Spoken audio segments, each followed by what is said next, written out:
皆さんこんにちは。新型コロナウイルス COVID-19 の世界的パンデミックのために、自粛生活をされている方も多いのではないかと思います。毎日家に閉じこもり、自宅で仕事や勉強、そしてご飯を食べるといった単調な生活、こんな時に大切なのは生活習慣をしっかりと守り、適度な運動、よく寝てよく食べることではないかと思います。特にどんな料理をして食べるのか、単調にならないように楽しめるように皆様それぞれ創意工夫なさっておられるかと思います。これからこのチャンネルではそういう方たちの何かヒントにでもなればと、昭和のちょっと洒落た料理のレシピを紹介していきたいと思います。実は私の父が戦後料理研究家として草分け的な役目を果たし、大阪や神戸で料理学校を経営、さまざまなこういった著書があります。料理春秋というですね、雑誌を発行、NHK、大阪テレビ、関西テレビ、といったテレビの料理番組で活躍した平田武一です。私はその四男、年寄り子でしたので、私が物心ついた頃には父が活躍したピークが過ぎ、料理からだんだん、戦争中にお世話になった中国への恩返しのために日本語教師となってボランティア活動に移っていきました。父の名前は正式に武士の部に1、数字の1の漢字を平田武一と読むのか、平田武和と読むのか、あるいは周りからどう呼ばれていたのか、息子ながら本当のところよく分かってないんです。一応武一と呼ぶことにしたいと思います。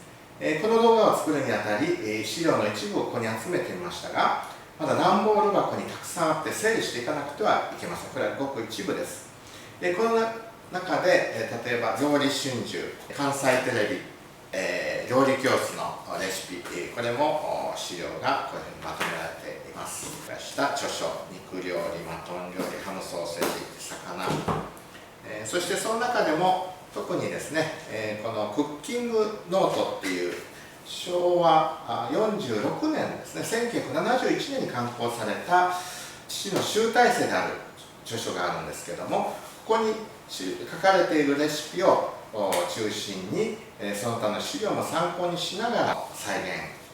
その当時の料理を私自身の解釈も加えながらその味覚を再現していきたいと思います。そして、たまに私がレストランのコックだった叔父から教わった幻の料理があるんですけども、それを自ら研究した得意料理も含めてですね、間に挟みながら紹介していきたいと思います。叔父のことはまたその時にもお話しすることにいたしましょう。ちなみに私はこの料理の素人です。10代の若い頃ちょっと修行しただけで、本職は別分野、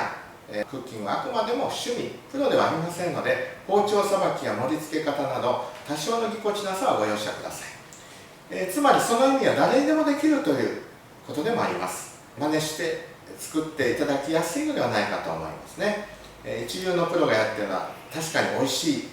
見た目もいいかもしれませんけれども、真似するとなるとその技術まではなかなかいきなり、にわかに習得できるものではありません。いろんなことをヒントにしながら皆様が料理を楽しんでいただけたらと思うんですけども、あと現在私は活動の中心が南米パラグアイで手に入る材料、調理器具が限られていて代用品を使うなど創意工夫をいたしますが、逆にそういった点も海外在住など限られた環境の中で料理をしなければならない方などの参考にもなるのではないかと思います。